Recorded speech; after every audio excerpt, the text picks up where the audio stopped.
tell us about that? So I'm sure you guys have probably heard that Ripple announced that we're going to launch a stablecoin. We didn't say much beyond that, and there are going to be, follow-up announcements. But once we started talking to partners and everything, it was going to get out one way or another. So we figured we might as well tell everybody. So one of the things that we noticed is that stablecoins are integral to DeFi. They're a piece along with cryptocurrencies, along with distributed ledgers. These are all different components that solve different problems and that work better together than alone. One of the things that I've discovered is that there's a lot of different problems that people have that require different solutions.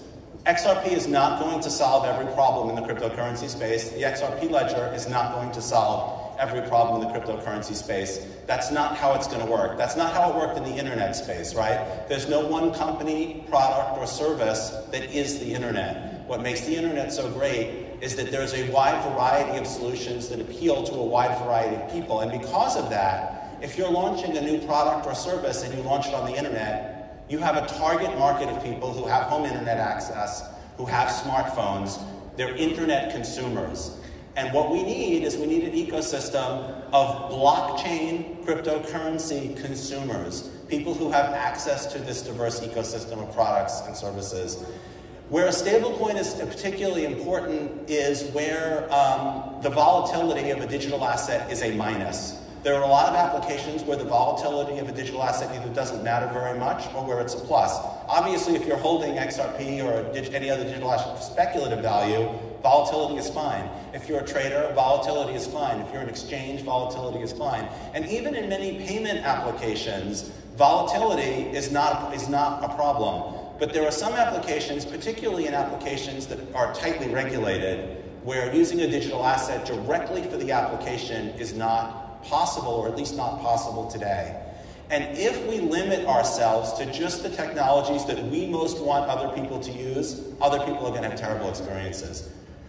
Would I love for everybody to use XRP for every payment? That would be wonderful. But if I tell you if you don't use XRP for every payment, there's nothing for you here, nobody would be in this room would be completely empty. And so the stablecoin is critical in regulated environments, in many cases where a digital asset can't be used directly. As a sort of intermediary asset, there's cases where if it's cross-jurisdiction, where a digital asset is better. And so what we also discovered that there's a lack of good stablecoins on the XRP ledger. I don't want to criticize.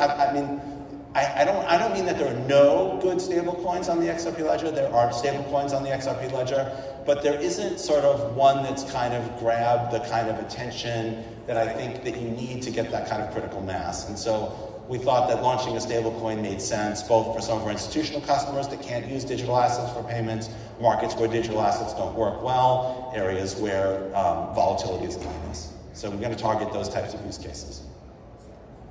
David, is there a name for the Ripple stablecoin by chance?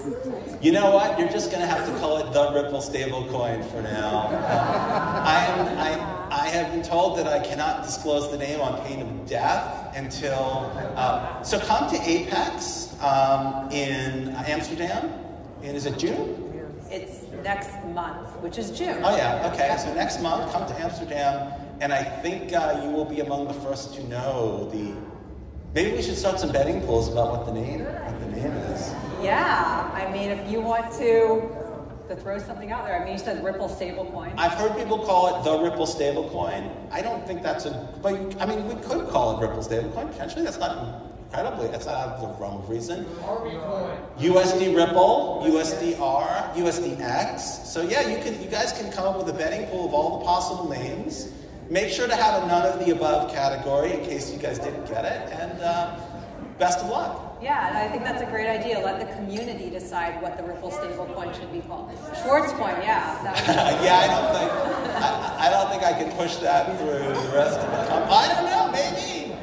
You guys will have to come to Apex to find out, apparently. Come to Apex. I want to see every single one of you. I know who you are. Okay. Let's talk a little bit about the importance of automated market makers, also known as AMM. So what is an automated market maker?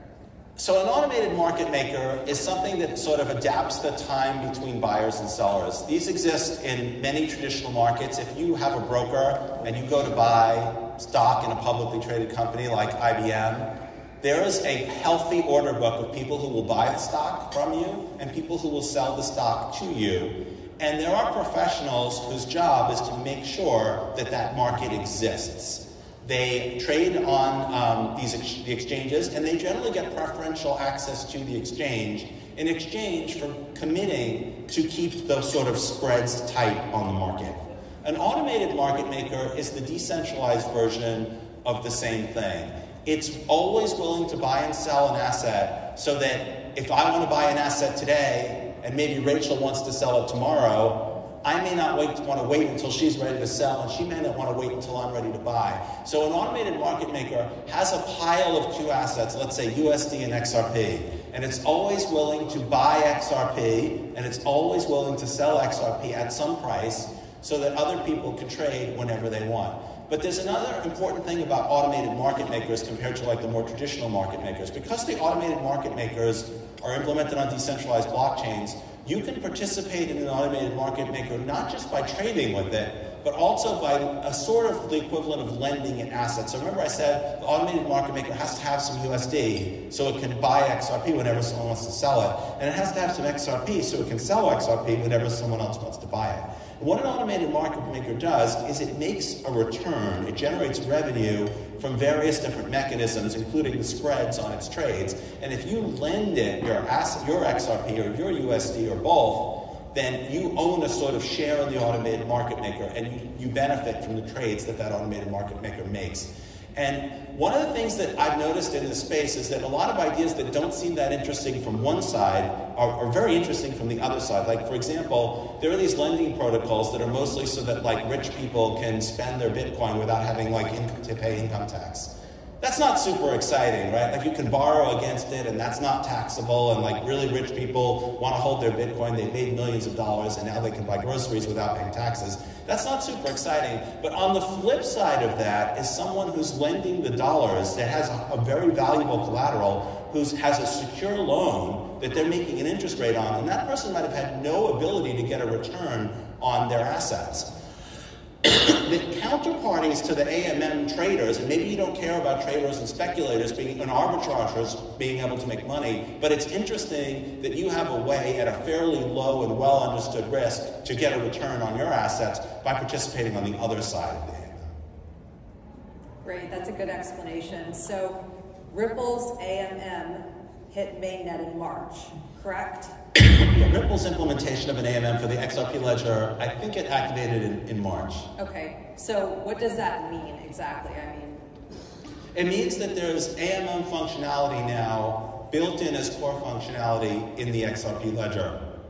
And this automated market maker allows you to participate essentially by lending assets to it or trading them for an ownership interest in the AMM. And it integrates with other XRP ledger features like the order book. Any other key features that you want to mention? Excuse me. AMM? Yeah, there are a couple of features. So we didn't just like take everything, there's a lot of other decentralized exchanges that have automated market makers built into them, and we didn't want to just do the same thing that everybody else is doing. And so we looked at some of the unique features of the XRP ledger and some, more creative ideas about how we could make things more interesting. So a couple of key features. Number one, it inherits all of the benefits of being on the XRP ledger, and some of those are really important. So one of them is transactions are fast. When when an arbitrager is trading against, an arbitrager is someone who basically wants to buy an asset for an unusually low price or sell an asset at an unusually high price, and they're very important to the AMM ecosystem. The AMM ecosystem won't work without arbitrageurs to trade against the AMM. They take some risk because their trade takes some time to close.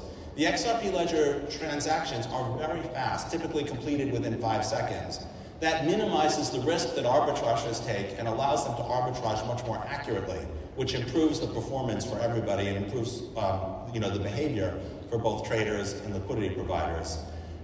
There's also no block producers on the XRP ledger. There's no dictator who decides which transactions go in which block or what transactions go in which order.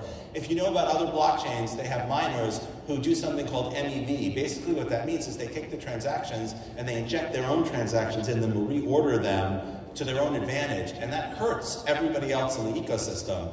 That's not possible on the XRP ledger. So we sort of inherit low transaction fees are also important. So if I'm an arbitrager and I'm only going to make $10 on an arbitrage transaction, if the transaction fee is $12, I'm not going to submit the transaction, and that's an opportunity that's lost to the ecosystem. And there are a lot of those, right? If you can only transact every minute for a cost of $10, that's a lot lower than if you can transact every 5 seconds at essentially a fraction of a penny.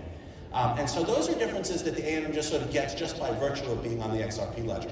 But it has a couple of design differences, and I think the two most important is, number one, it integrates with the existing order books on the XRP ledger. Because the XRP ledger is so fast and so cheap, it can trade through order books, which have a similar function to the AMM, they're just not automated. And there's a synergy of having both of those in the same ecosystem because they're good at different things. So for example, AMMs provide liquidity all of the time, automatically, but they're not very capital efficient, and they're not very good for assets that aren't that volatile, like dollars.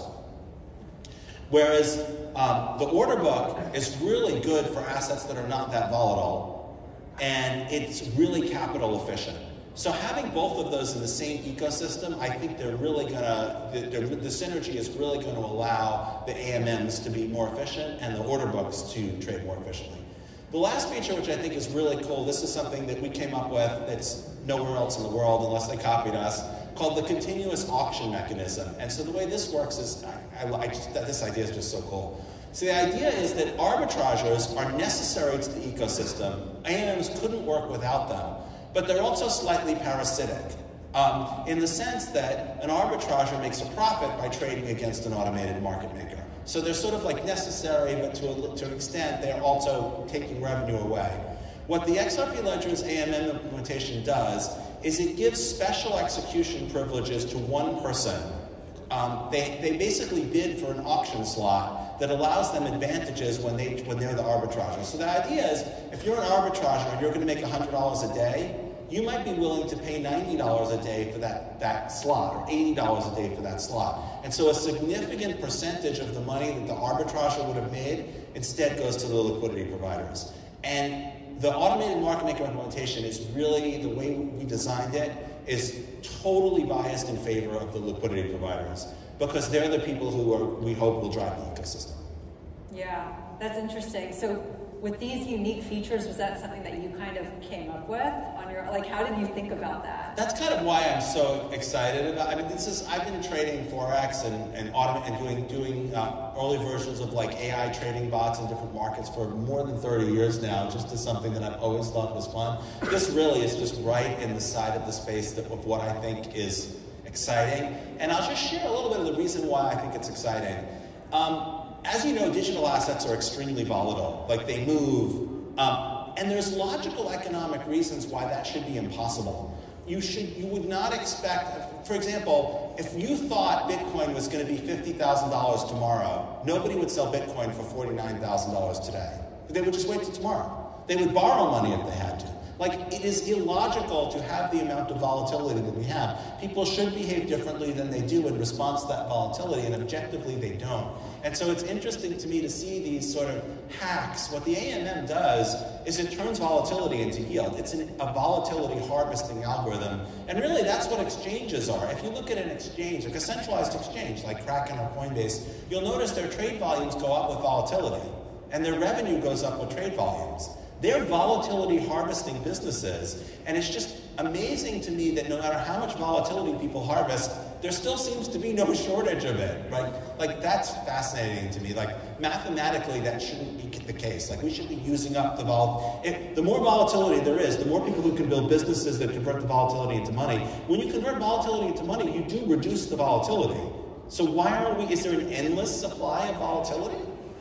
It's intellectually fascinating to me, and so that's why I'm more interested in this than like I objectively should be.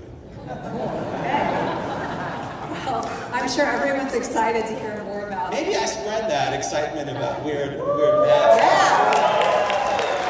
Everyone's excited for the AMM. Yeah, and it's live now. So like you can basically trade other assets for shares of an AMM, and then when that AMM sells a continuous auction slot, the value of your share of the AMM goes up. I just want to be clear that it is not free of risk, and that when you buy or sell an asset, you should understand the risk profile. There is a risk profile, but what's interesting with the AMM is like when you analyze the risk, it's hard to know what to compare it to. Like I'll give you an example. Let's say today you have 10,000 XRP. You do a bunch of trades, and tomorrow you have 9,000 XRP, but it's worth 30% more than the XRP was, the 10,000 XRP yesterday, because XRP went up. Was that a good trading strategy, or was it a terrible trading strategy? So the problem, this is another one of the reasons that this is so fascinating, is that in determining whether a trading strategy is successful or whether risks, like whether you do well or badly, you need a reference to compare it to. And one reference would be, I didn't do anything at all. Another reference would be, I just held XRP. Another reference might be, I bought a stock market index fund. Where you have these volatile assets and you're measuring based on them. It's very hard to process the risks because there's no good baseline to compare them to. So just be smart. Yeah, good advice. Let's talk about building on XRP Ledger. Can we talk about new developments there? Well, so the AMM obviously is new. I think we have forthcoming protocol changes that are being discussed. One of them possibility is the lending protocol, which is, it's interesting because it's a sort of semi-DeFi application. The loans sort of take place in the outside world, and the ownership of the portfolio of loans and the revenue return to investors and whether there's tradable liquidity tokens, those are all on the ledger. So that's sort of interesting. We're very interested in applications that are between DeFi and TradFi. Real-world asset tokenization is another example of an application that kind of brings the TradFi and DeFi worlds together. We think that that's something that like Ripple is in a good position to do, and we think that those kinds of use cases make sense for the XRP ledger.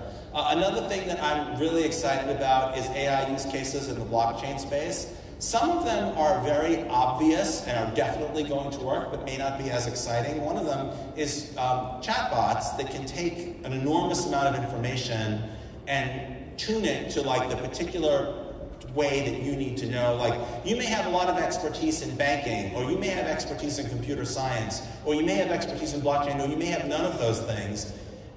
It's very hard for me, let's say, to explain AMMs for every possible portfolio, every possible combination of things that people might want to know about the AMM and existing information that they might have. AI chatbots are really good at taking information that's very, very detailed, and then you saying, how would I explain this to someone who's, been in the automotive industry for 20 years? They're really good at tuning information to particular people, and if we want mass adoption, which we definitely do, I'm very excited about what chatbots can do. I'm also I'm excited about the opportunity to sort of democratize development. There's a very high barrier to entry to developing almost anything in the blockchain space. We're getting to the point where we can sort of develop toolkits so that people can piece things together, but it's very difficult. I'm hopeful that AI technologies will be able to sort of democratize the development side. That's a little bit more speculative. I'm not sure that it will be able to do that. There will probably still be security issues. But the other interesting thing is things like pattern analysis to look for suspicious behavior, to help managing your own sort of portfolio of investments. Right now, investment advice is like very difficult to come by and very difficult to sort out. I think there's the potential for AI to provide more objective and tuned advice about how people should move money around, what risks they're taking, and what risks they should be taking. So that I think is just incredibly exciting. The other thing that I will say is interoperability. I think is big.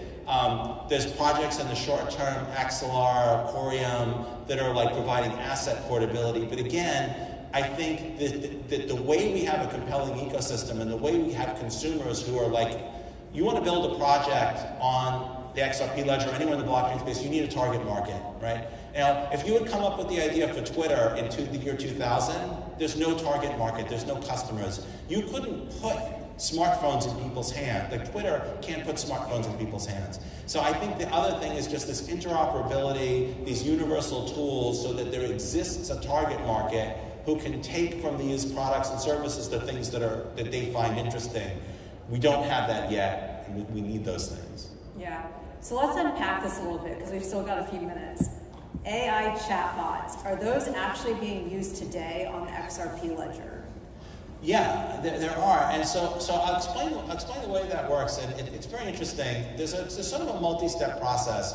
Generally, what happens is there's companies like Google, like OpenAI, that build these large language models. GPT-4 is an example of a large language model. It costs an enormous amount of money to build these large language models, on the order of $1 billion.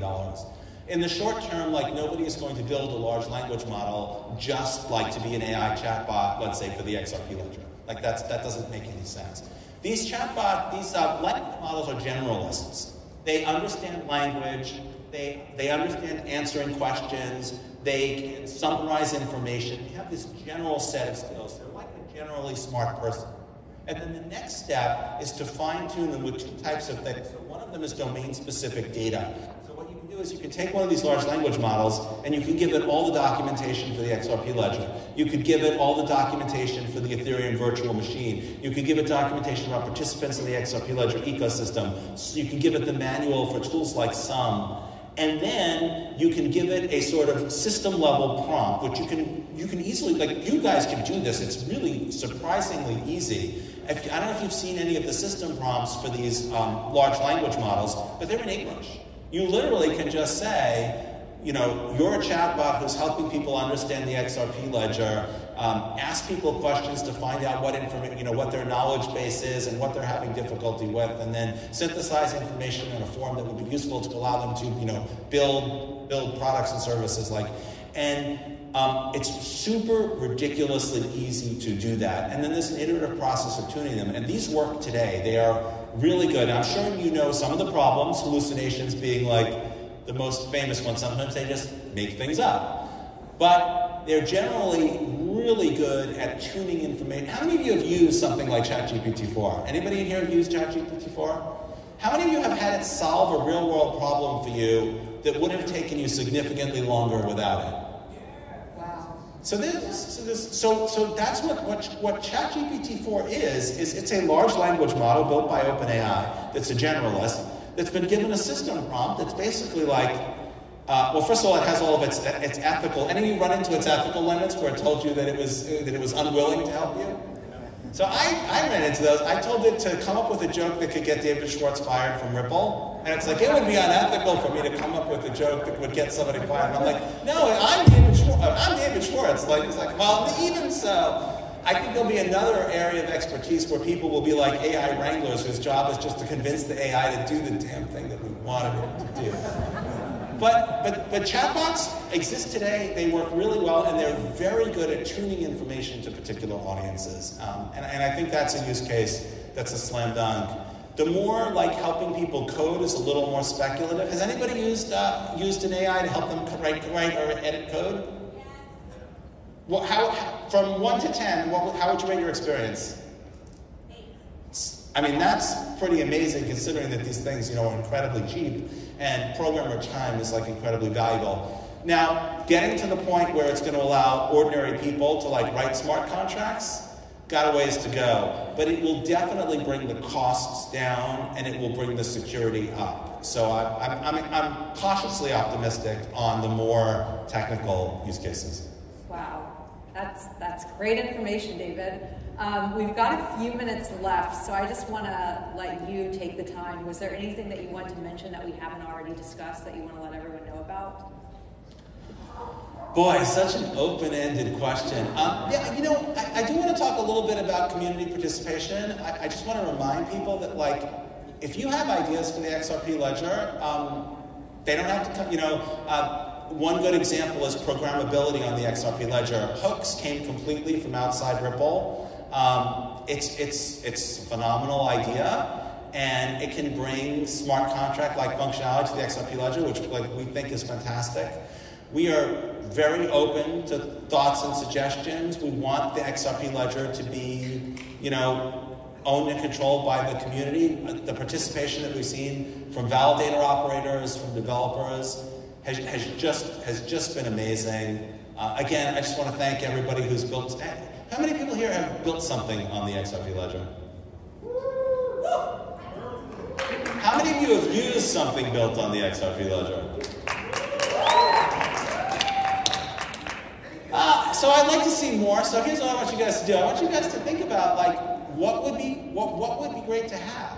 What are the problems that it could solve? What are the missing pieces that it needs to solve? And I'm going to challenge you guys to help us too, because we think how many of you think real world asset tokenization is a good use case for technology like this? I wish we would have actually had more time to talk about that, because I'm getting so many press releases on real world asset tokenization. I'm trying to figure out what the big deal is. I still think that bridging of TradFi and DeFi is where, at least in the short term, because right now all the value is in TradFi. And so if you're going to say there's trillions of dollars over here, but we're going to do something all the way over here, that's not as good as let's connect these things together. Yeah. Well, David, unfortunately, we are running out of time. I think we're out of time, and there's so much more that we could discuss, but you're going to be at Apex, you're going to be at Consensus, you're going to be at all these events around the world, so just encourage everybody to join and talk to you at those events and this event. Thank you for doing this. Yeah. I really appreciate it. Of course, Thanks my to all pleasure. of you for... Thanks, everyone.